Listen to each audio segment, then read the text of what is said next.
When you have an idea for a video, but for one reason or another, can't get the right footage to accompany your message, that doesn't mean you can't do that video. There's another option out there: animation. Animation is a great way to tell your story without having to worry about the limitations of the real world. Welcome to Close Up, decoding video production for your business. This episode is all about animation, or more specifically, using animation as an option for your videos. Aaron Johnson is joining us for this episode. He's an animator and art director at Plum Media. Thanks for having me. Glad to be here. Aaron, the process of animation can be a bit mysterious for clients who haven't been directly involved in a project before, so let's start by explaining the process. What's your workflow like? I always try to gather a lot of information ahead of time before we start doing things, because it's best to find references, and oftentimes I'll ask the client, what are some YouTube videos or some commercials or some things that you've seen recently that you were inspired by, or things that you like? And oftentimes I like to look at those things and then analyze, well, what did they like about it? Was it the pacing? Was it the style? Was it the music? Was it the feel? What was it about it that they liked? And then take that information and try to put it into their project. Let's say I come to you with a script or just a rough idea for a script. What happens next? What we try to do is keep the costs down by planning, and preparing ahead of time so we're not doing unnecessary work. Then it's my job to take the script and start planning out, how is this going to look visually? So the first thing I would do is do thumbnails or a storyboard, where I quickly would sketch out and plan out the scenes, where the cuts are going to be, how long scenes are. And then the next process is taking those storyboard frames and putting it into an animatic. And an animatic is a moving storyboard. So we take the storyboard frames and we time it out to a scratch track or a music bed. And that gives us an idea of the pacing, what this video is going to feel like when it's done, without going through all the work.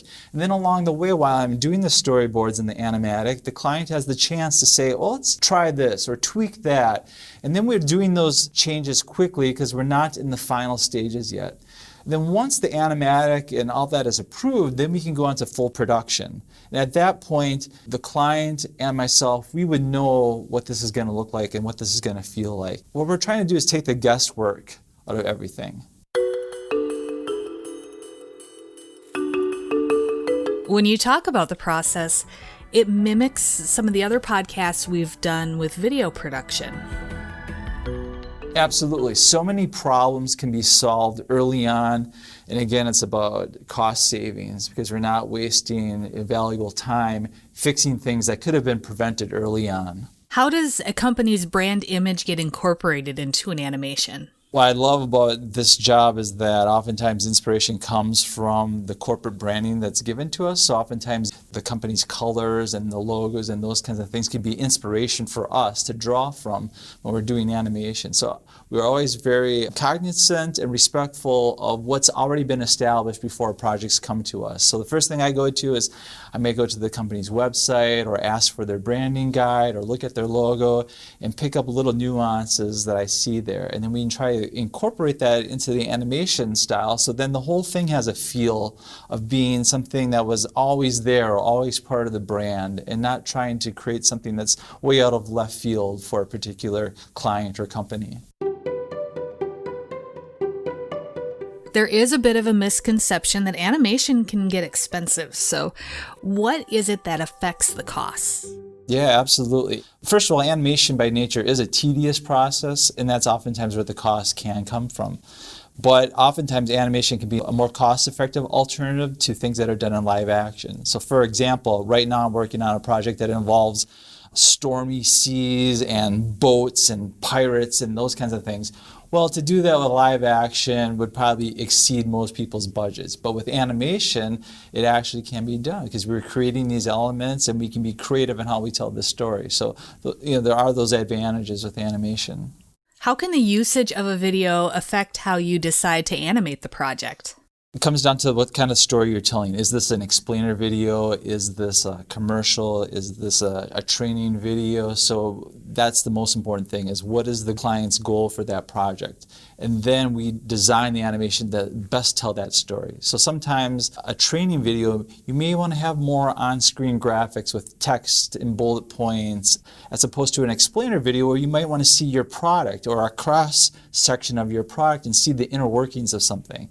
So again, it depends on your final message and story you're trying to tell. Now, how important is the pacing of a project? It's crucial, and I personally am a real stickler for pacing and timing, partly because I also have a music background as a musician. So length of shots, I'm very particular about, and when things come in and timing of things. We want our projects and we want our clients' videos to be engaging for their audiences. And so there's a lot of nuances and tricks and things to keep videos engaging. For example, the idea that there's always something going on and that we're not just sitting on a static image too long. And personally, I have a theory and thoughts about perception, like how long it takes our brains to process images. So when we see a frame on a TV screen, how long does it take our brain to understand what we just saw in that frame?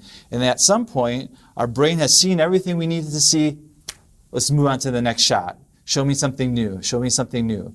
Or sometimes we're trying to explain a complicated process and we need to stay on that shot longer to give it more time so everybody can process what's going on. So I am very particular about pacing and timing. And in animation, we're working to the frames. Oftentimes our project will be 24 frames a second.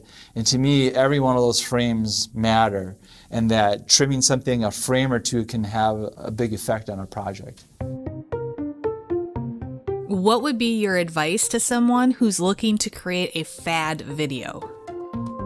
Those aren't bad things or bad ideas. What I often point out to a person is that just remember that you do run the risk of having your video getting lost in the cloud of all these similar looking videos. So yes, from time to time there are these trends or looks that come up and are very popular, and that's great. And oftentimes I will make the argument that there may be a reason why those things are popular. Maybe they were effective in how they told the story. So there's something to be said about that. But then I point out that just be aware that your video could possibly get lost in the noise if it's really trendy. Do you have any tips for people on giving constructive feedback? A lot of our clients will say they're not visual people or they're not artists, and oftentimes they don't give themselves enough credit. But I understand that, and I think that's the case for some people. Is you're not a visual person, they can't imagine it, they need to see it. So it's my job to help convey those ideas visually so I get a sense from them what they like or don't like. And so oftentimes my process is to work quickly and just start throwing things at the wall and seeing the things that they gravitate to. And then we kind of develop a relationship where I can kind of understand where their mind is at or where their direction is needing to go.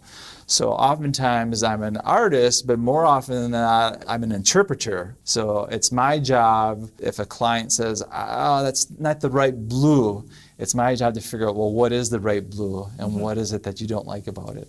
I don't think a prospective client should be afraid of just telling us how it is.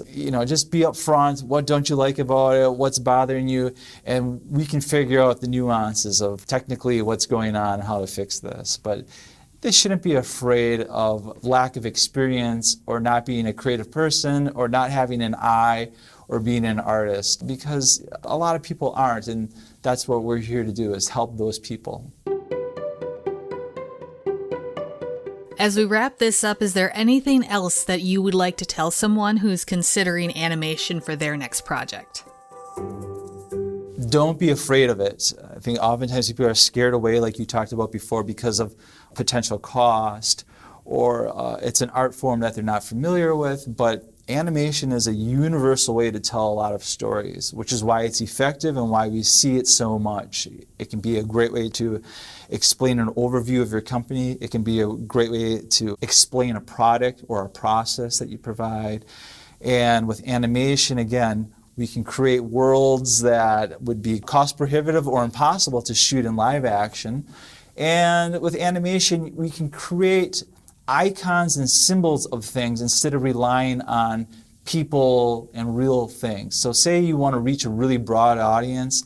Well, to get a cast of thousands of people to represent everybody in the world is impossible, but with an icon or a symbolic representation of their audience, that can be a very effective way to communicate their message. Aaron, thanks for talking about what it is that you do. Thanks for having me. To see some animation examples, check out the link in the show notes or go to plummedia.com/podcast. Close Up, decoding video production for your business. It's produced by Plum Media. And if you have any questions you'd like us to answer or feedback, feel free to send us an email, podcast@plummedia.com. Don't forget to subscribe, leave us a review. For Aaron Johnson, I'm Laura McElry. Thanks for listening.